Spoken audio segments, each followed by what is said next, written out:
Hi everybody, it's Nicole Bray here with Stampin' Sisters and WholeHeartedArt.ca.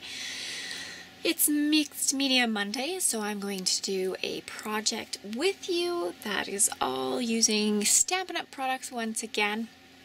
I just got my starter kit and I'm really excited to show you alternatives to card making that I love to use Stampin' Up! Products in my mixed media art painting. So these are some of the products I'm probably going to use today. Some Night of Navy, Crushed Curry, Always Artichoke, and Island Indigo. These are all from the Bright family.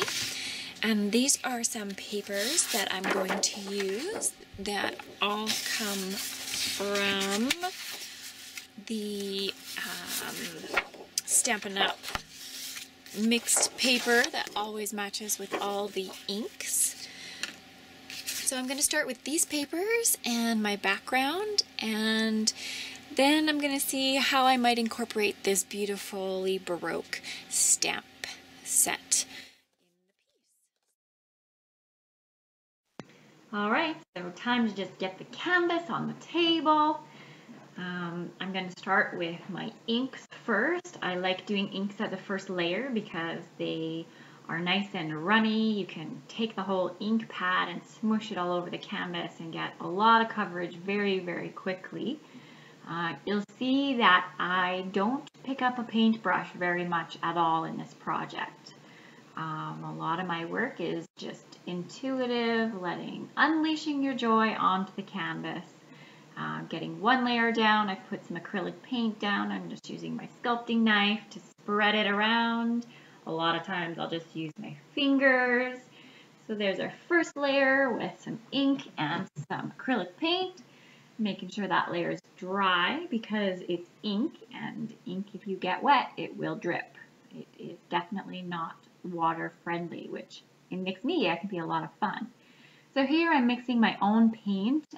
It's very rare that you'll get the ink color you want directly out of the bottle, so don't be afraid to mix colors. I use an old magazine as my palette, and when I've filled the magazine page with my ink, paint, I just rip the page off and start again. I'm adding a little bit of acrylic paint and water. This is a great technique for creating what I love to call is my drippies. It's a wonderful, wonderful mixed media technique. So I bought my spray bottle from my trusty dollar store, and I just put a white horizon up at the top, and then I'm dripping it all the way down the page. And of course, drying. This is a fun resist technique where you use the dryer to dry up some of your drips, and then you use paper towel, and you can see on the bottom right there's some really great distressed look there. It's a really, really cool technique. This is a placemat. I found this placemat at my Crate and Barrel store a little while ago, I think actually almost a year ago, knowing that it would be a wonderful stencil. So I was inking it up, and that didn't seem to work, so I grabbed my spray inks and sprayed it as a stencil.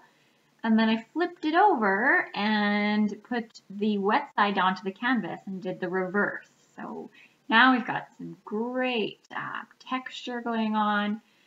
Like I said before, ink is very, very drippy, so I wanted to solidify that layer, so I'm covering it over with gel medium.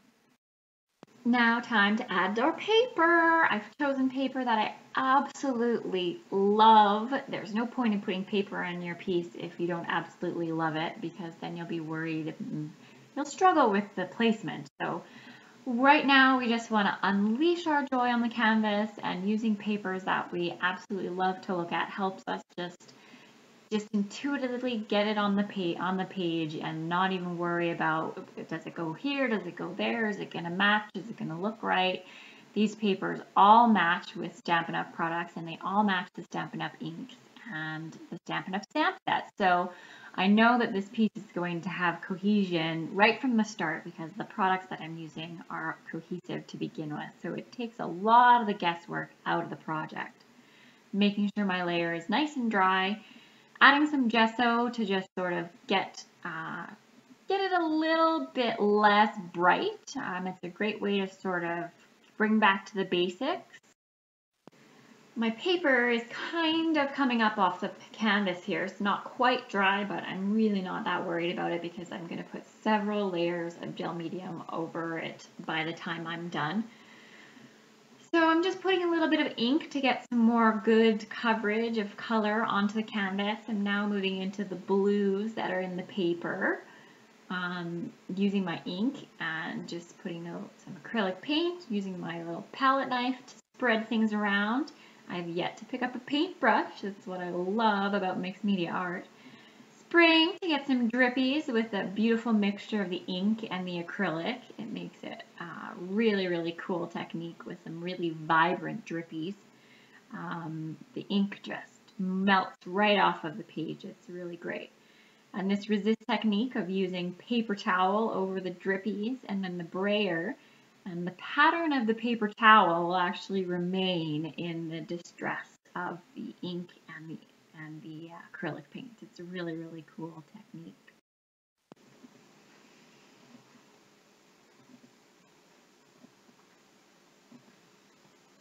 I'm just mixing some new paint color here. I'm trying to create a green that's in the paper. So I've got a little bit of blue, some phthalo blue, which is a really beautiful bright blue, just some sky blue and some ivory and white, I think. And just mixing it up right on my magazine. It's looking quite blue, so I'm going to add some green and some daffodil yellow to get that color I'm trying to achieve that's already in the papers that I've selected. So now I'm trying to create some cohesion with the papers that I've got down. So pulling in whatever color I absolutely love. Again, this is always, doing work that you love, love, love to do. So I loved that tealy blue color, so I'm recreating it with my paints, and I'm gonna mush it onto the paper, not using a paintbrush, just using my fingers. So this is just so much fun, just playing. I feel like a kid when I used to mix like my paints together in play school.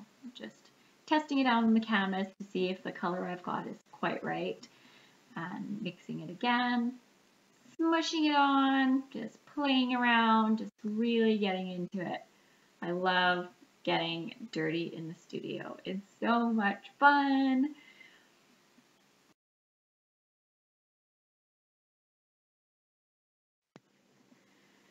So now I'm trying to bring some gray that's in the paper. I'm trying to add that to the canvas. So for starters, this gray is too dark, so I'm taking a chunk of it and adding some white a little bit further on the palette.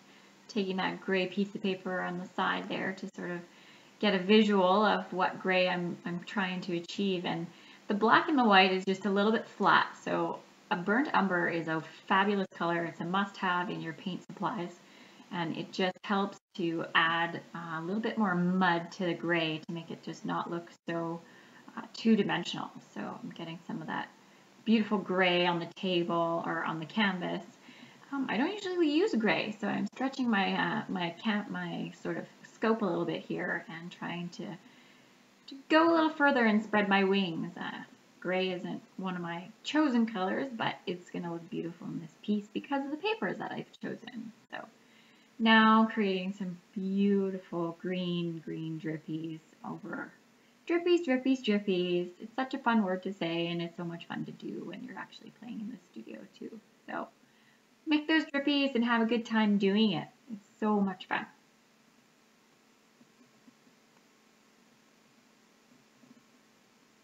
So just adding some more paint, getting some white in there, making some more cohesion in the canvas. I want to start pulling things together a little bit. I think we're on layer 4 right now. So got some really great molding effect going on. The layers that are underneath are just nice and rich and thick. This is a resist technique of a piece of drawer liner. I picked up a roll of it at my local dollar store, and it makes the most amazing pattern in my thick, wet paint that's right there. So there's all different kinds of backings and colors and shapes and patterns that you can find in the drawer liners at your local dollar store. So good find. Got some bubble wrap here. I'm just doing some more resist. My canvas is nice and wet. So I'm actually taking paint off the canvas using different resist techniques. So save your bubble wrap, friends. It is a phenomenal tool for this kind of mixed media art. So now I'm just grabbing that beautifully Baroque stamp set and using my Whisper white ink to try and get that shape onto the canvas. We've covered up a lot of the paper, we've created some really great layers, and this is the shape that I want to sort of be entranced in all amongst the piece. So my Whisper White stamping didn't really turn out that well, but I still want to get that shape on the canvas. So I'm going to my trusty favorite, which is stamping on tissue paper. This is a great technique if your base isn't very hard, like canvas has a little bit of give, so the stamped image doesn't really turn out that well all the time. So this is a wonderful alternative to give the illusion that you've stamped your canvas with the stamp, because this technique helps the tissue paper just be totally translucent. So when you're putting the acrylic gel medium on the canvas, you want to make sure you fill that area so that you get it fully covered where the tissue paper is going to go over, and then you go over it with the acrylic gel medium as well. So now I'm switching back to a lot thicker paper, so I'm using the gel medium. It's a lot thicker, better for decoupage or collaging, as it used to be called. So just putting down some more paper over the other layers that are existing, being a little more cognizant at this point about placement, trying to get some different shapes in there. I tend to tear my paper always in the square or rectangle shape. So just trying to create some interest, help sort of create some flow around the page so that when people look at it, there's a lot of things for their eyes to sort of flow to and investigate. That's the beauty of these layers. You never know what's peeking up from behind the previous one. Covering the piece with the gel medium to solidify those layers.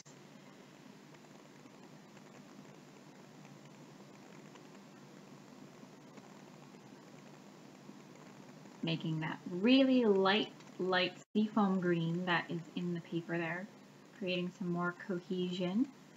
It's always a good idea to pick one color that you love out of the papers that you've just recently put on and put them on, and then pick a secondary color. It's the great way to create a cohesive piece, and that's the beauty of the Stampin' Up! Papers, is they all match everything else, so it's very easy. It takes a lot of the guesswork out. Now I'm just using a brayer technique, getting some more white down to flatten out the layers a little bit, bring it all together,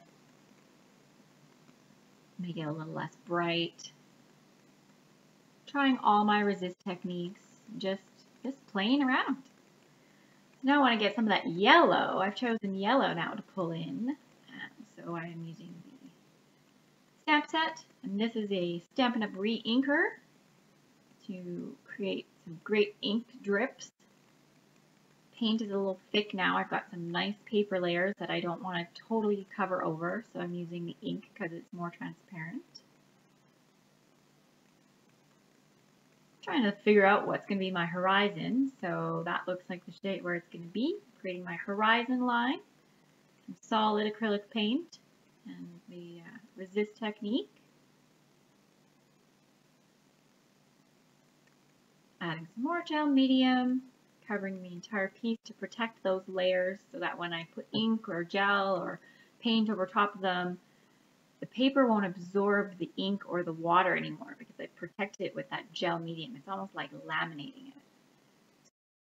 So here I'm using another technique to get some paint on the paper with some interest, using another drawer liner, painting it with white acrylic paint and just blotting it onto the page. Again, trying to keep those behind layers a little bit available now. I don't want to cover them up entirely, so I'm using techniques that keep, that are see-through or can be translucent. So adding a little bit of gray, bringing in more cohesion, more drips. great resist technique happening down in the bottom in my horizon line, which again just creates visual interest so that when people are looking at the piece, their eyes flow everywhere around. And when you take the time to look at a piece, you help a person create emotion when they're spending a little bit more time trying to sort of investigate and figure out, well, how did they do that, and what's that under there? I'm about to glue my lace, so I'm putting down that nice sturdy gel medium, which is a wonderful glue, getting the lace on there, trying to make sure that it's nice and straight. And that gel medium sticks so well to fabric. It's really a must-have tool. You can't really do mixed media without it. So I want to get that beautifully Baroque stamp set in there. So I'm doing the tissue paper technique again. Only this time I'm using that green ink pad or ink color because I've gone with the sort of green for the horizon. So I'm going to go with the green for the stamp. Putting in 3 stamps just because I'm not really sure the sizing of it or where the placement is going to be. I've re-inked the stamp every time, so they should be about equal in terms of their stamp strength. I've got the horizon line going across the bottom, so I want to create some more visual interest, so I'm adding some vertical lines to pull your eye back up from that really, really solid horizon line on the bottom. I still have yet to figure out what the mantra is going to be for this one. I'm working with it and trying to sort of drum up some feelings of how I'm feeling while I'm working in the piece, and that always comes at the end, the mantra. So, of course, cleaning my stamp with my Stampin' Up! Scrub. You can use water, friends, but it doesn't do as good a job as the product from Stampin' Up! So switching to my acrylic gel medium, a nice light glue to make that tissue paper disappear.